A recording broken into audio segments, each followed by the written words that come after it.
So, did you ever want to use your very own mouse cursors in a Godot game to really make a top-notch UI? Cause that's super easy to do. Actually, I've done this in virtually all my games, cause I feel like this is the kind of quick win that instantly gives you a more complete and professional vibe in your game.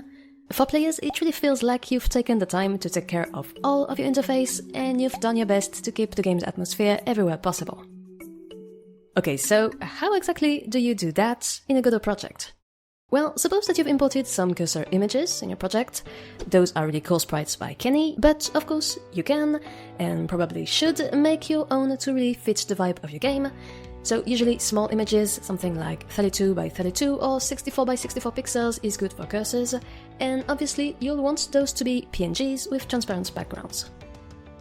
Alright, now once those images are in your project, let me show you a first technique to easily change the default arrow cursor for your game without a single line of code.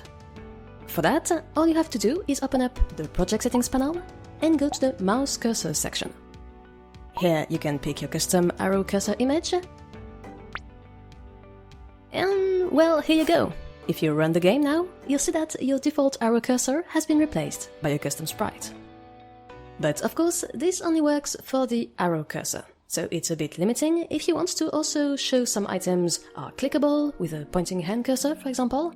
So if you really want to handle those various cases, then you'll need to have a little script to actually tell Godot which sprites corresponds to which cursor type. For that, a nice solution can be to use an autoload, so that it's auto-instantiated when the game starts and it's run globally.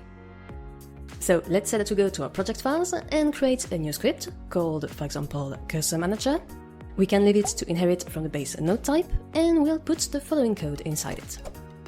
Basically, in our ready function, we'll simply load our custom cursor sprites and assign each of them to their matching cursor type, thanks to the set custom mouse cursor built-in. Godot's got a predefined list of cursor types that you can find in the docs over here, and so you can define a custom image for each and every one of them if you want. In our case, however, we just needed to define the default arrow cursor, which is the default value used by the built-in if you don't pass in any mouse cursor shape, and then we'll also set the pointing hand cursor. And now that we've got a script, let's just mark it as an autoload.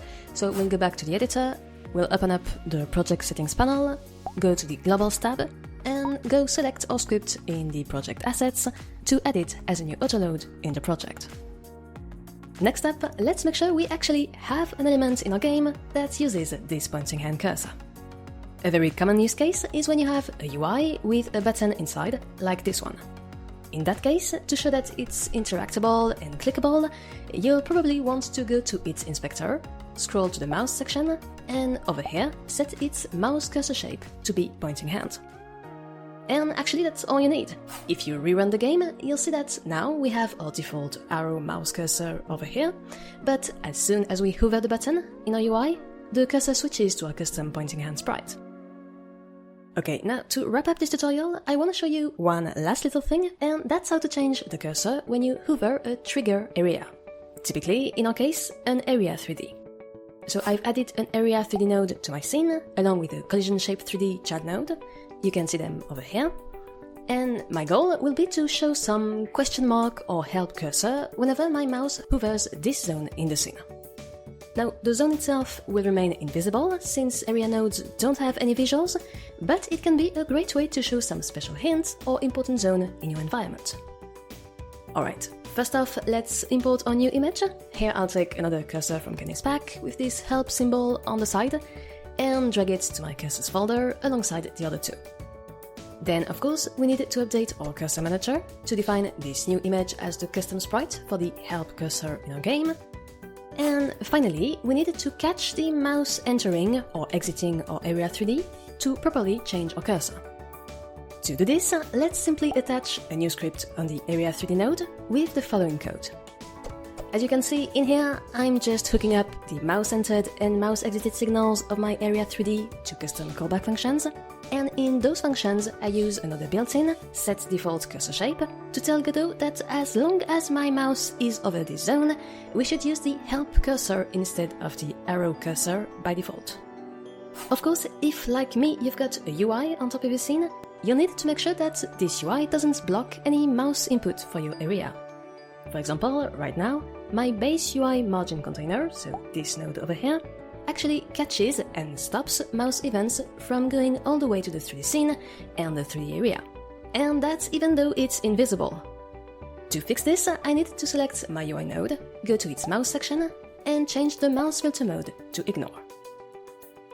And there we go. If we retry the game, we see that we now have a special zone that we can hover to have our mouse cursor change from the default arrow shape to this custom help arrow sprite.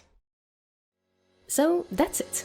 You now know a few tricks to customize your Godot cursors and bring your game interface a little bit further by making the UI just that consistent and complete. I really hope you liked this quick tutorial. Be sure to react in the comments and to subscribe to the channel to get more videos. And of course, a huge thanks to my Patreon members for the support and to you for watching. And as always, take care.